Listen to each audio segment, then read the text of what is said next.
The snow hadn't let up for 3 days.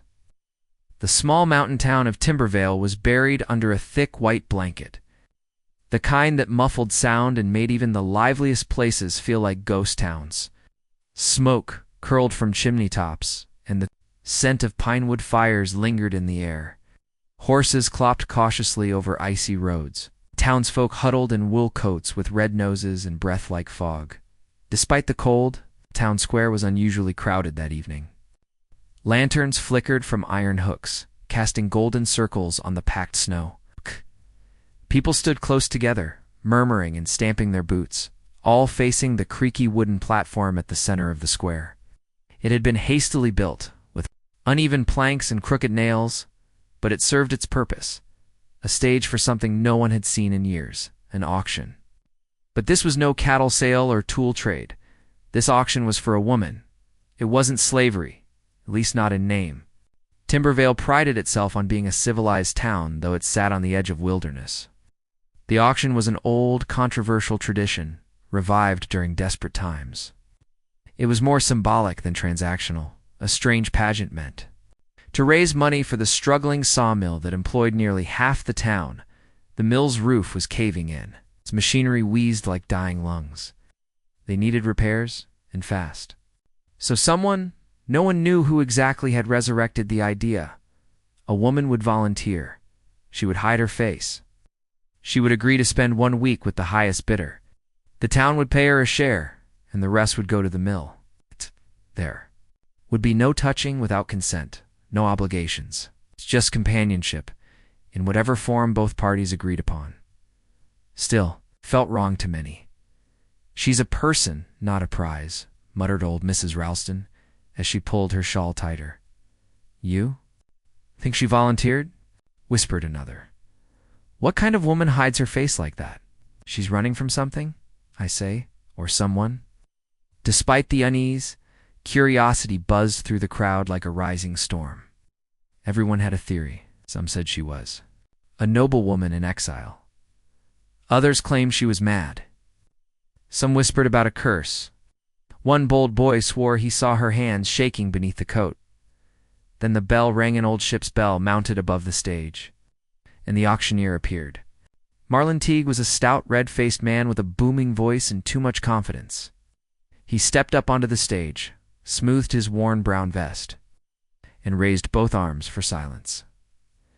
"Ladies and gentlemen," he called out, "thank you for braving the cold tonight for Timbervale's proudest and, perhaps, oddest tradition." A few scattered chuckles broke the tension. As you all know, the Timbervale sawmill is in need of repairs, and tonight's auction is to raise funds for just that. All proceeds go to the restoration of the mill, and our volunteer has agreed to this arrangement willingly. There is no coercion, no force. She has signed the contract, and she understands the terms. You bid. If you win, you gain the company of our mysterious lady for 1 week. No more, no less. And what happens in that time, it's entirely between you and her. Marlin stepped aside, and the woman appeared. She was small and still, wrapped in a heavy brown coat several sizes too big, the hem dragging in the snow. A burlap sack covered her head completely, tied at the neck with a frayed rope. She didn't speak. She didn't move. The effect was chilling, almost theatrical-like. A character summoned from an old legend. "She's brave," someone whispered. "She's desperate," someone else said. But no one left. The bidding started at 50 cents. A few men chuckled and raised their hands, more to show off than to win. The bids climbed slowly, 75 cents, then $1. But even at such a small price, hesitation hung heavy in the air. No one could see her face. No one knew who she was, and the mystery, while intriguing, unsettled them. Some wondered if it was a trick or a test. What kind of woman would agree to this? What was she hiding? And more importantly, why? Even those who bid didn't seem serious. It was like tossing coins into a well just to hear them clink. There was no urgency, no passion, just curiosity dressed in cold breath. Then, from the edge of the crowd, a deep voice spoke.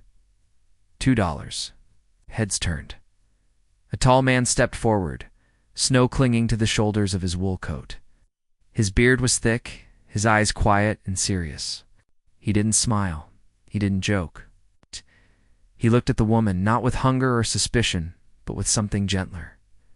Recognition, perhaps? Or longing? It was Elias Grady. People whispered. Elias was a loner, a mountain man. Came to town once a month, maybe. No one knew much about him. Had lost his family young. Lived in the high woods, cutting timber, trading pelts. He was strong, strange, and silent, a fixture of Timbervale, yet somehow apart from it. The auctioneer blinked. Do you eight $2? Do I hear $2.50? No one raised a hand. Marlin cleared his throat, shrugged, and slammed the gavel. Sold. The crowd erupted in murmurs. The woman didn't flinch. And just like that, she belonged to the mountain. Or maybe for the first time, she was free. The snow crunched beneath Elias Grady's boots as he led the woman away from the platform. Away from the eyes of 100 silent witnesses who weren't sure if they had just seen a transaction or something far more intimate. The crowd didn't cheer. They didn't jeer.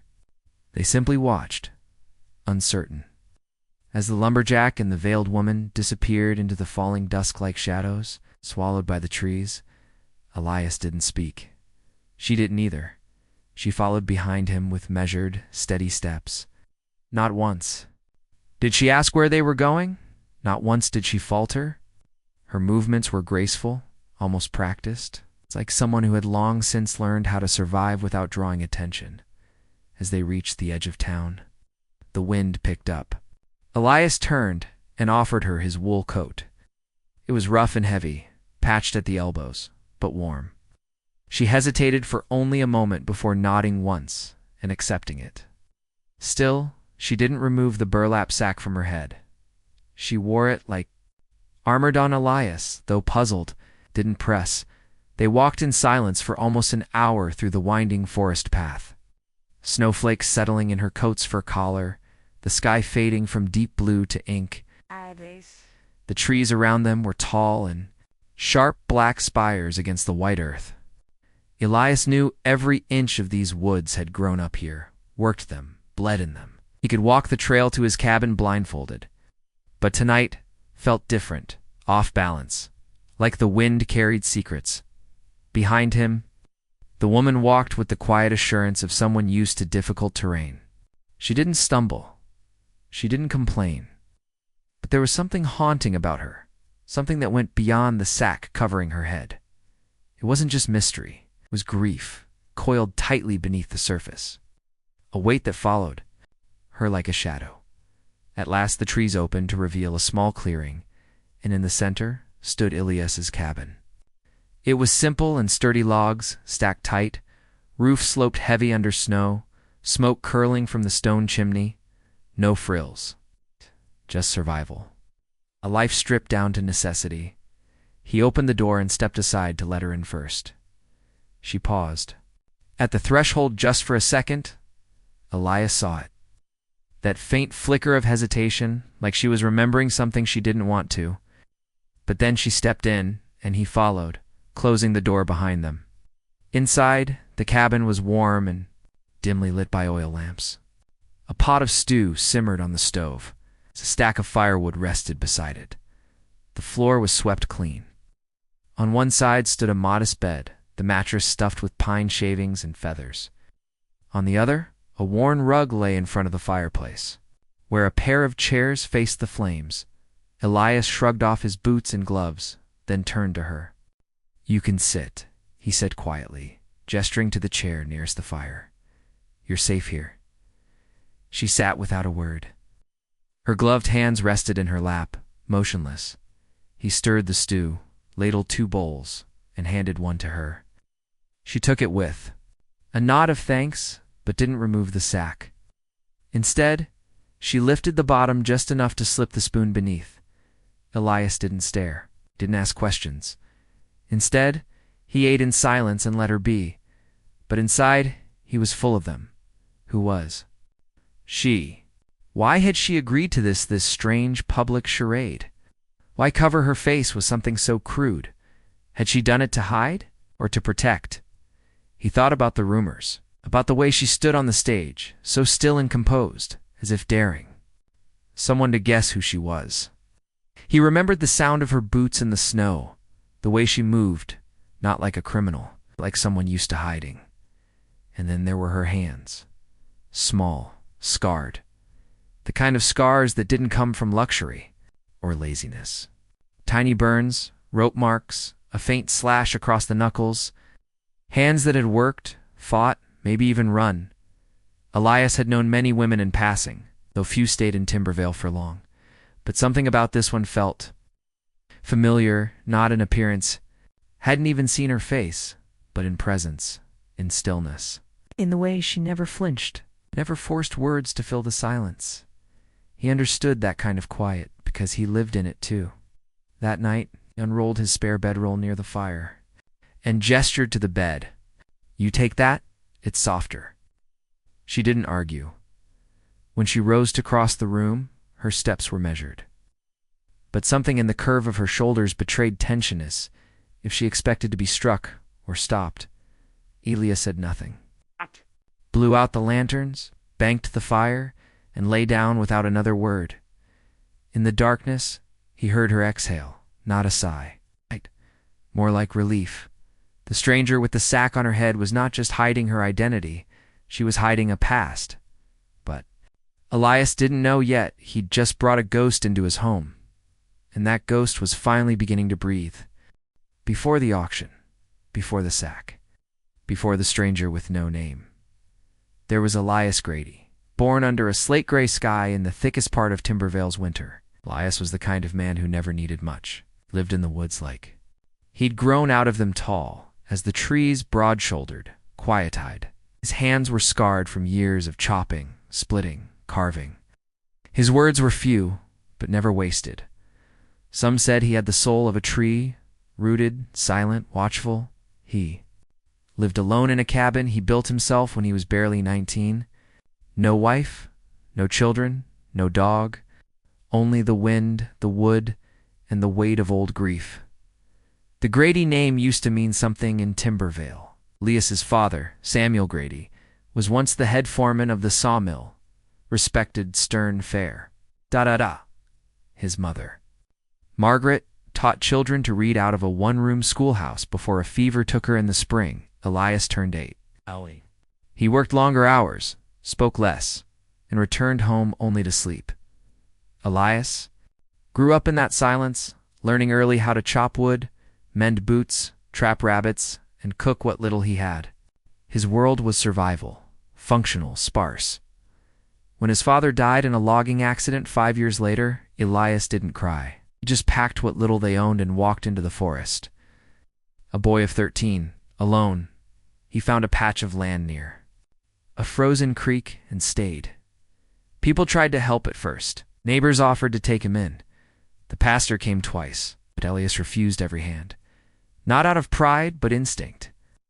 He wasn't afraid of being alone. He feared being needed, or worse, needing. Someone else he hunted, he chopped, he survived. In time, he flourished in the way moss does quietly and unnoticed. By the time he was 25, most townsfolk had accepted that Elias Grady was more forest than man. He came into Timbervale once a month for salt, flour, nails, maybe a new axe head. He never stayed long, never lingered in the tavern or flirted with the barkeep's daughters, never went to church, never joined the seasonal festivals, but he watched, and he remembered, because deep down beneath, the muscle and solitude Elias had once known what it was to love. It had been years ago, when he was still a boy of 11, playing near the southern ridge with a girl named Annabelle Gray. She had chestnut hair and a crooked smile. She'd shown him how to skip stones across the river. They built a tree fort, carved their initials into a birch trunk, made silly promises they didn't understand. Then one day she was gone. Her family left in the night, and no one said why. No goodbye, no letter. Just vanished. Elias never saw her again. But sometimes, when the wind howled through the trees just right, he thought of her. And that night at the auction, standing in the town square, Elias didn't mean to bid. He hadn't come for that. He'd come because of the quiet, because he'd been splitting logs for 6 straight days, and his cabin felt colder than usual, even with the fire going. The stew tasted dull. The silence wasn't peaceful anymore. It was heavy, hollow. So he put on his coat and walked into town, unsure what he was looking for. Then he saw her, the woman on the platform, still as stone, sack over her head. No name. Inside, Elias stirred, a strange, quiet ache. Not attraction, though she carried herself with a strange grace, but recognition. He didn't know her, not really. But he knew that stillness, that silence. It was the kind he lived in. And something about the way she stood unafraid, yet braced reminded him of his own reflection in the frozen creek. So when the bidding stalled at $1, his voice surprised even him. $2? It wasn't a joke. It wasn't charity. It was instinct. The same instinct that helped him sense when a storm was coming, or when an animal was close.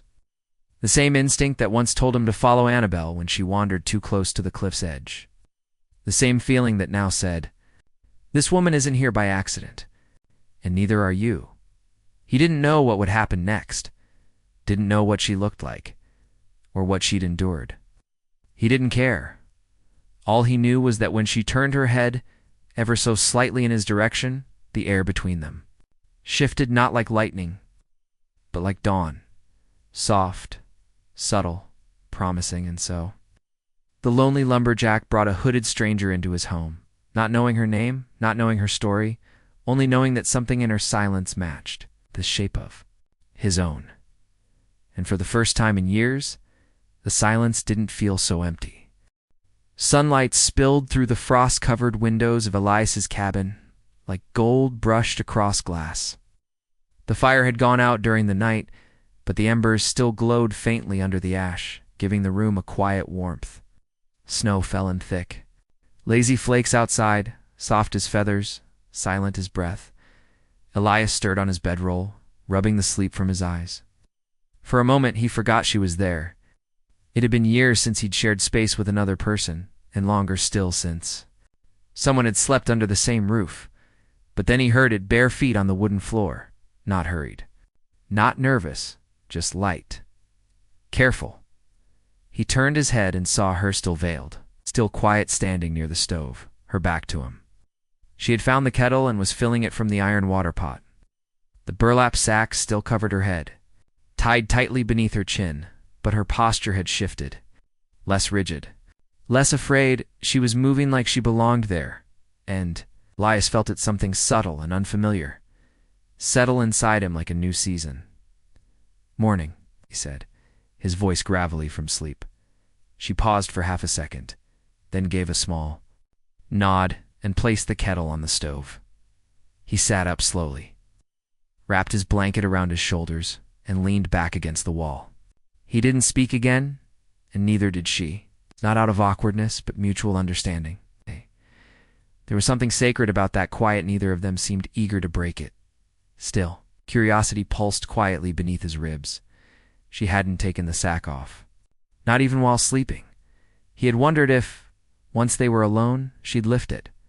Maybe introduce herself, maybe smile, say thank you, or explain what had led her to such a strange arrangement.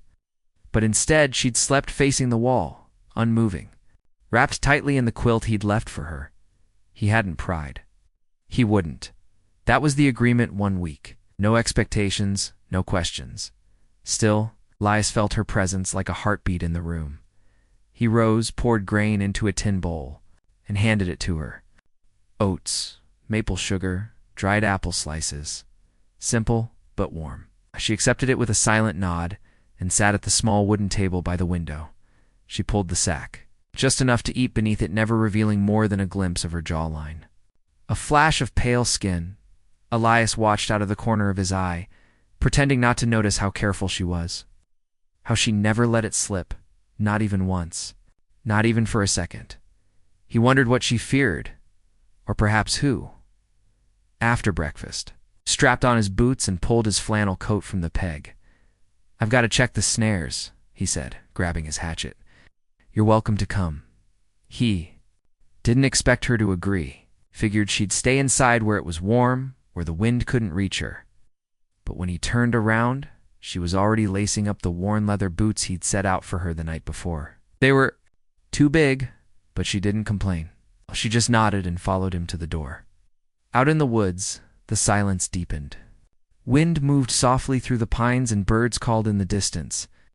They walked single file, Elias cutting a path through the snow, her footsteps falling neatly behind his. He kept glancing over his shoulder to make sure she wasn't struggling, but she moved with quiet strength, like someone used to wilderness. They reached the first, snare by the Cree. The second held a snowshoe hare, already frozen stiff.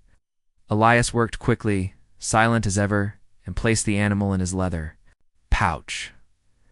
The woman said nothing, but he saw her pause, just slightly as if caught between pity and memory. Then she straightened and kept walking. After the third snare, they came to a wide clearing where the wind whistled through the bare branches. Elias turned to speak, but she beat him to it. "You live well out here," she said. Her voice was quiet, but clear, strong, even. It caught him off guard, not because she spoke, but because he hadn't expected the sound to settle so easily inside him. Warm, low, no accent he could place. He blinked. "I manage." A pause. "It's peaceful." He nodded. "Better than town." She tilted her head just enough for him to see the sack shift slightly with her breath. "You hate people?" Elias cracked the smallest smile. "Don't hate him, just ... Don't trust loud things."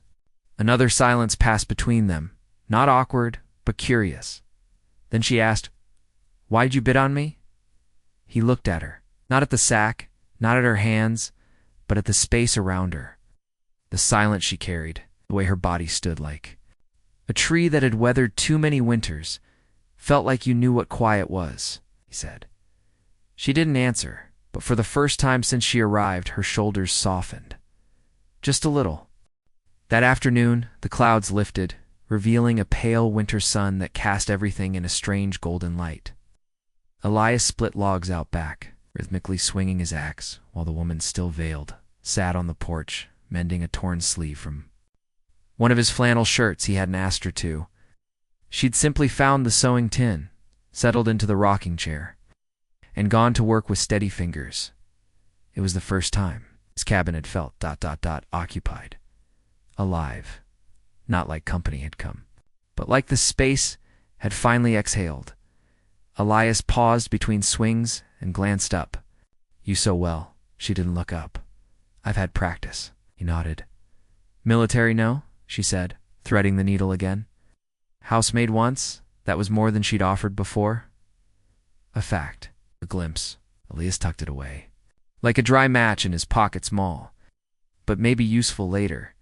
She tied off the stitch and held up the shirt, inspecting the seam. "You rip a lot of sleeves?" Elias smiled faintly. "What doesn't move itself?"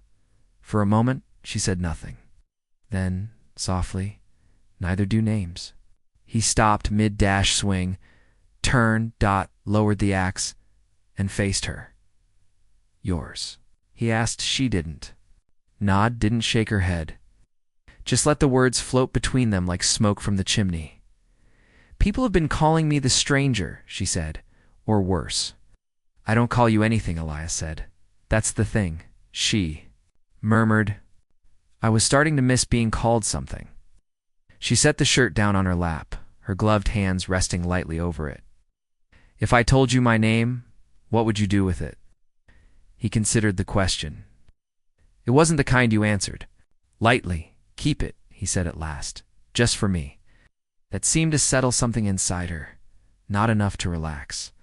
Not enough to remove the sack. But enough for her voice to lower almost to a whisper. "Then guess." Elias raised an eyebrow. "Guess." "I want to hear what kind of name a man like you thinks I'd have." He rubbed his jaw, thinking. This wasn't a game he'd ever played, but somehow it felt more like a test one she needed to give, and one he needed to pass. "All right," he said slowly. "Might be something old-fashioned, Anna, maybe?" "Or Ruth." "Nope," she said, voice neutral. "You strike me as sharp. Not a flower type. Not Lily. Not Daisy." She chuckled faintly. "Good. Could be something strong." "Margaret, Eleanor." She shook her head. "Too heavy." Then maybe something simple. Jane. Claire? No and no. He sat down on the porch steps, leaning on his elbows. You want me to keep guessing until I hit it? You've got 6 more days, she said. Might as well make use of them. Elias, Grinda, rare, quiet thing, fair. She reached for another shirt to mend, folding the fabric carefully. You know, he said, you could make this easier. Could, she agreed. But you didn't ask me to. It made him pause. She was right, he hadn't. He'd given her a room, a fire, food, and silence. But not once had he asked for anything in return, not even her name. And somehow, that restraint seemed to matter to her. You really want me to guess? He asked again. I want to know what kind of story you see when you look at me. Get. Struck deeper than he expected, because he hadn't thought about it like that. But now he did. She wore that sack like a boundary, sure, but not out of vanity or shame. It wasn't just about hiding her face. It was about guarding her history, keeping it hers, until someone proved they could carry it without breaking it. So, Elias thought, I think your name's something with a little fight in it, he said slowly. Not delicate, but not hard either. Something that doesn't flinch when the world turns cold. She didn't respond. I think it's a name that's been said too loud before, maybe by someone who didn't deserve to speak it. Maybe you're trying to hear it said quiet again. Safe, he looked at her. Then not at the sack, not at the veil, but at the shape of her, the person inside the stillness. So no, he finished. I won't guess. I'll wait. The wind moved gently through the pine trees. Somewhere in the distance a raven called once, then fell silent. She sat still for a long time. Then she whispered, Thank you. Leah said nothing more, just picked up his axe, turned back toward the chopping block, and resumed splitting wood. The rhythm returned, steady, strong, clean. But something had changed in the beat. Inside the cabin, where the sack still hung heavy over her face, the woman's lips curled into a shape that hadn't surfaced in years. A smile. The 4th night was the coldest yet. The kind of cold that made would creak like bones and frost climb the windows like ivy. The fire roared in the hearth, but the warmth barely reached the corners of the cabin. Outside, the wind howled through, the trees sounding like wolves chasing ghosts. Elias lay on his bedroll, blanket pulled to his chin, listening to the storm claw at the roof. He'd reinforced the beams last autumn, but even he wasn't sure they'd hold if the wind kept up. He stared at the ceiling, eyes wide open in the dark. And then he heard it. A sound that didn't belong to the storm, not the creak of wood, not the groan of wind. A voice not quieter than a voice, softer, a sob. He sat up slowly. It was coming. From the corner where she slept, he rose without a word, padding across the floor in wool socks. He didn't make a sound, didn't light a lamp. He just crouched beside the makeshift cot, where the woman lay beneath the old quilt. The sack was still on her head, tied tight, but her shoulders trembled beneath the layers. He waited. One breath, then another. I'm sorry, she whispered. So faint it barely carried. Elias didn't respond. I didn't mean to wake you. You didn't, he said softly. It's the wind, loud tonight. She didn't answer. Her fingers clutched the edge of the blanket. One hand trembled. You're safe here, he said. I know, she replied. It's not that. He waited, then she exhaled, long and low. I had a dream, she said. Not a bad one, just too good. It's a kind that makes waking feel like a punishment. Elias sat down on the floor beside the cot. You want to tell? Me. She was silent for a while. Then she nodded, just slightly. I was somewhere warm. There was music, not loud, but gentle, like humming. I was holding someone's hand. I think it was my mother's. She smelled like lavender. Elias didn't move. We were in a field. It was spring. I was small again. Too small to understand anything. Too small to be afraid. She stopped. He heard her swallow. I haven't seen her in years. I barely remember her voice. But in the dream, it was all there. A pause. Then I woke up, and I was here, in this cold room, wearing this sack, Pretending I don't have a name, he finally spoke. You don't have to. Pretend. She turned toward him, though the sack obscured everything. I do. Because the moment I take this off, the world remembers who I am. Elias frowned slightly. That sounds like a burden. She gave a short, bitter laugh. It is. Another pause. Then her voice broke. I wasn't sold at that auction because I was poor or desperate. I was sold because I didn't want to be found. The words cracked open the air. Elias didn't ask what she meant. Didn't press. He simply said, You won't be found here. And with those words, something inside her gave way. She wept, not loudly, not wildly, but in the way people cry when they've been holding back for too long, quiet, sharp, necessary. Elias didn't touch her. He didn't offer comfort the way most men might. He just sat there, his back against the log wall, and let her fall apart without turning away, because sometimes his presence was the only kindness a person could give. Eventually her breathing slowed. The sobs faded into quiet hiccups, then into silence. You should sleep, she murmured. I'm sorry. Don't be, he said. Crying's honest. Doesn't bother me. She let out a shaky breath. I didn't mean for this to happen. What? This... us? Talking like this? Feeling seen. Elias looked at the firelight flickering on the walls. I didn't expect to feel anything either, he admitted. They sat in silence for another long moment. Then he asked, Can I tell you something? She nodded. I don't know your face. Don't know your name. Don't know your story. But I know your silence. And it's the first silence I've ever wanted to share. For a moment, she didn't move, didn't breathe. Then in a voice so quiet it almost vanished. Same. He stood slowly, careful not to disturb the space between them. Good night, said, voice rough with something unspoken. Good night, Elias. And this time when he returned to his bedroll, the cold didn't seem quite so sharp because he'd seen her break, and somehow it felt like the beginning of something unbroken. The next morning, something had shifted. Elias felt it the second he opened his eyes. The wind had stilled overnight, the storm blown through, leaving behind a bright blue sky that stretched endlessly above the treetops. The air was biting cold, but the cabin was strangely warm, like the quiet itself had changed. Temperature? She was already up.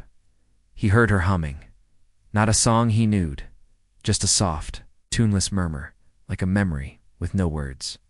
It drifted through the cabin, light and unself-conscious, and for a moment Elias forgot about the sack, forgot about the deal, forgot about the strange, silent auction that brought her to him. She was standing by the fire, stirring the oats, steam rising around her like morning fog. Still veiled, still careful, but not the same as before. Her shoulders were straighter now, her movements less guarded. He stood and approached the table. She looked over her shoulder, not startled, just aware of him. She handed him a bowl without a word, and they ate in silence again. But this time it was companionable. It's like a rhythm shared, rather than space split. When they were finished, she sat back in her chair, fingers wrapped around her mug. Then she said, You want to know? Don't? You. Elias didn't pretend not to understand. He looked at her calmly, nodded once.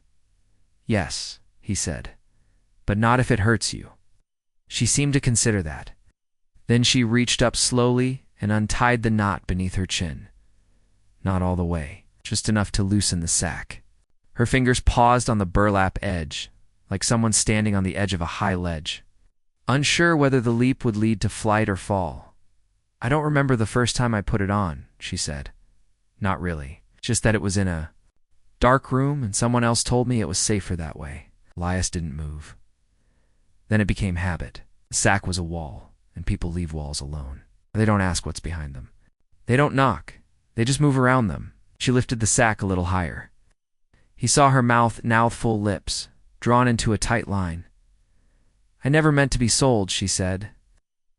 But I didn't stop it either, 'cause I thought maybe disappearing completely was the only way to survive. Her voice cracked on the last word. Elias swallowed but said nothing. She looked at him now, straight on. If I take this off and you look at me, ... Things change. They already have, Elias said softly. She hesitated, then dashed slowly, deliberately. She pulled the sack off. Her head, it came away like smoke, falling into her lap. Her hair tumbled out dark, thick, slightly matted from being hidden so long. Her face was pale, thin from worry and hunger, but her eyes, those eyes were startling. Wide, green, watching him like he might flinch, like he might run. He didn't. He met her gaze. Steady, unblinking. He started, but stopped. Not because he was speechless, because it didn't matter. She waited, then said, "My name is Marin." The name landed in the room, like a dropped match. Not loud, but powerful. It lit something between them, man. He said it once, quietly, like testing the weight of it in his mouth. She didn't look away. For the first time, she was fully exposed. No sack, no veil, no silence to shield her. And Elias ... just nodded. "Maran," he repeated. "That's a strong name. It was my mother's," she said, hers before her. "You look like someone who's had to carry a lot," Elias said. "I have. But you're still here." "I am." A moment passed, and then she exhaled deeply. Her lungs Had been holding that breath since the day she vanished. Elias stood, crossed the room, and gently picked up the sack from her lap. He held it in one hand, then tossed it into the fire. Marin flinched slightly. "You don't have to, I know," he said.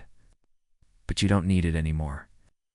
The sack curled and blackened in the flames, falling apart without protest. Marin didn't cry. She didn't smile. She just watched it burn like someone watching an old name being buried. "I was starting to forget who I was," she said quietly. "Then let's remember together," Elias replied. She looked up at him, and for the first time, she really smiled. It was hesitant, crooked, not used to being let out but real. Elias smiled back. Not with his mouth, but with his whole face, his whole posture. Like a man who'd been waiting for a long time to see the sun after a bitter stretch of winter. And in that moment, there were no sacks, no secrets, no silence. Just Elias and Marin. Two names. Two people, and maybe, just maybe, a beginning. The next few days passed like thawing ice, slow, uncertain, but full of promise. Marin didn't put the sack back on, not once. It stayed gone. Reduced to ash in Elias's hearth, the smell of burned burlap long faded. But its absence echoed in every quiet look, every glance held just a little longer than necessary. Now that she'd shown her face, neither of them could unsee what they'd both been afraid to look at for too long. She was beautiful. Not in a fragile, polished way, but in the way mountains are beautiful, shaped by time, bruised by weather, standing anyway. Elias noticed the scars along her. Jaw faint, old. She didn't hide them. He didn't ask. They had found a rhythm again. But now it carried a new charge, an unspoken tension humming beneath.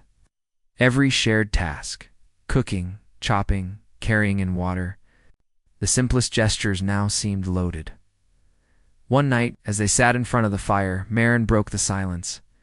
"You've never asked why I ran." Elias didn't look up from the wooden spoon he was carving. "I figured you'd tell me if you'd wanted to." "I do." He stopped carving, set the spoon aside, turned to face her fully. "I was the mayor's daughter."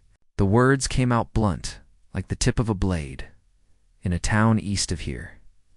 Not big, not small. One of those places where everybody knows your name and pretends they don't know your pain. Elias said nothing. "My father," she continued, "was good with speeches, better with secrets. People said he kept the town safe. But he didn't keep me safe." She wrapped her arms around herself, eyes far away. "He used to tell me I was his most valuable possession, and he meant it. Like a painting you only show off when company visits. Like something you own." Elias's jaw clenched, but he stayed silent. "When I turned 16, he started deciding who I'd marry. Men twice my age, rich, connected, always with something to offer him in return." Her voice was steady now, like someone walking through a storm on legs made of spite. "Said no once. Just once. He didn't like that." Silence fell. I disappeared. A year later, she said. Faked my death in a river 2 towns over. Paid a stable hand to say he found my ribbon snagged in the water. Then I ran. She looked at Elias, eyes glinting, but I didn't run from him. I ran from what I'd started to become. Ghost. A girl with a pretty face and no voice. He nodded once slowly, and the auction. I'd been on the road too long. No food, no coin. I thought if I just stayed veiled, maybe I could pass through town unnoticed. But someone recognized me, or thought they did.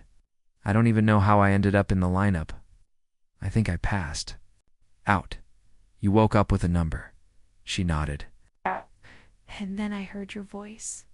He blinked. I didn't know it was yours, just that it was calm. Low, not drunk or loud like the others. You didn't look at me like a prize. You just looked. Elias leaned forward slightly. I didn't know what I was doing either. But when I saw you saw how still you were, I thought, she's hiding something, and it's not shame, it's survival. Marin's lips trembled, but she didn't cry.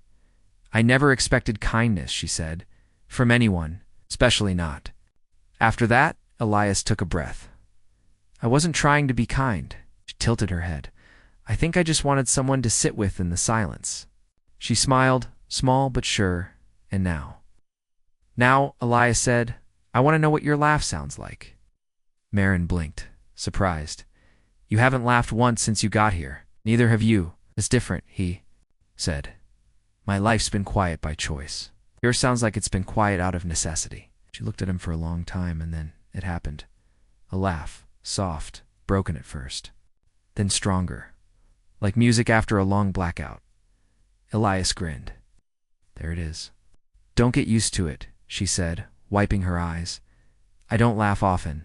Neither do I, he said. But I think we're both overdue. Marin stood up, walked over to the window, and looked out into the trees. Snow was starting to fall again, soft, gentle. Do you ever think the storm is over? She said, and then realize you've just stepped into the eye of it. Elias joined her at the window. Yes, he said. But sometimes that's the best place to stand. They watched the snow fall for a long time, side by side, not touching, but close enough to feel the heat of each other's presence. Outside. The storm returned, but inside something else had taken hold. Not safety. Not yet, but something stronger. Trust. It happened just after dawn. Elias was outside, splitting firewood, the rhythm of the axe against the stump echoing in the still, frozen morning. Inside the cabin, Marin was tending the stove, humming again low, instinctive, unaware she was. Doing it, then came the sound. Not footsteps, not birds, not the familiar creak of branches. It was sharper, stranger. O-F-B-E-A-T-S, May. She went to the window, barely lifting the curtain. One horse, a rider, moving slow up the trail. Too confident for someone just passing through, she backed away from the window, breath catching. Outside, Elias had stopped chopping. The axe rested at his side, his body still as the trees. Nice. Followed the man on the horse until the rider stopped 20 feet from the cabin. A tall figure dismounted. Wore a dark coat, wide-brimmed hat, no smile. No hurry. The stranger looked up at Elias with the kind of expression only men who've held power for too long learn to perfect calm, rehearsed and quietly dangerous. Morning, he said, voice smooth as oiled. Leather. I'm looking for someone. Elias didn't answer. He just studied the man. The horse was dusted with frost, but the saddle was fine. Clean boots, trimmed beard, no signs of a hard ride. Whoever he was, he had money and purpose. I was told a woman passed through this region not long ago, the man continued. She's delicate, prone to confusion. Her family's worried. Inside, Marin was shaking. Her hands gripped the table's edge like a lifeline. She knew that voice. The man hadn't said his name. He didn't need to. Elias turned slightly toward the cabin door but didn't look back. His voice was calm. That here? The man raised an eyebrow. You live alone? I do. Funny, the man said. Your chimney's smoking? 2 bowls drying outside? Elias didn't blink. I had company left yesterday. Dame, didn't give one. The man clicked his tongue, I see. Inside, Marin moved silently. Toward the back wall where Elias kept the old rifle. Her breath was shallow. She hadn't touched a weapon in years. Her father had made sure of that, but her fingers remembered the weight. Outside, the man took a slow step forward. You understand? He said. If you're sheltering someone, especially someone dangerous, there could be consequences. Elias's expression didn't change. You don't seem like the kind of man worried about consequences. I'm not, the man said with a smile. But I find truth tends to be easier when you encourage it. Then he stepped closer. Maybe I come in, he said. Warm up. Talk this through. Elias's voice dropped an octave. You won't cross that threshold. And why's that? Because you haven't earned it. There was a pause. A long, silent moment where the air between them thickened like sleet. Then the cabin door creaked open. Moran stood in the doorway, rifle in hand, not raised, not yet, but ready. The man's eyes landed on her, and for the first time he smiled. Not a polite smile. A wolf's smile. There you are. Marin's voice was steady. Hello, father. Elias didn't flinch. But the word landed like a falling tree. The man tipped his hat back, his eyes narrowing as he studied her. You look well. For a dead girl, I got better. You hum like your mother, he said, but you shoot like me. I aim better, she replied. I don't miss. Elias took one quiet step to stand beside her. Moran raised the rifle, slow and sure, until it pointed at her father's chest. I'm not coming back. You think you can hide out here forever? It's with him? The man's voice was soft now, laced with disdain. You belong to something greater, Marin. This isn't survival. This is cowardice. No, she said. This is peace. And I'll burn it to the ground before I let you take it. Elias didn't speak, but he stood solid beside her. His presence was an anchor. Her father looked at them both, studied them. Then without a word he turned, walked back to his horse, and climbed into the saddle. I'll be back, he said, eyes still locked on his daughter. With men and law and fire, if I have to. You won't find me next time, Marin said. And if you do, it'll be the last thing you find. He rode off without another word. The snow crunched under a hoof. Then silence. Elias turned. To Marin, you okay? She nodded once.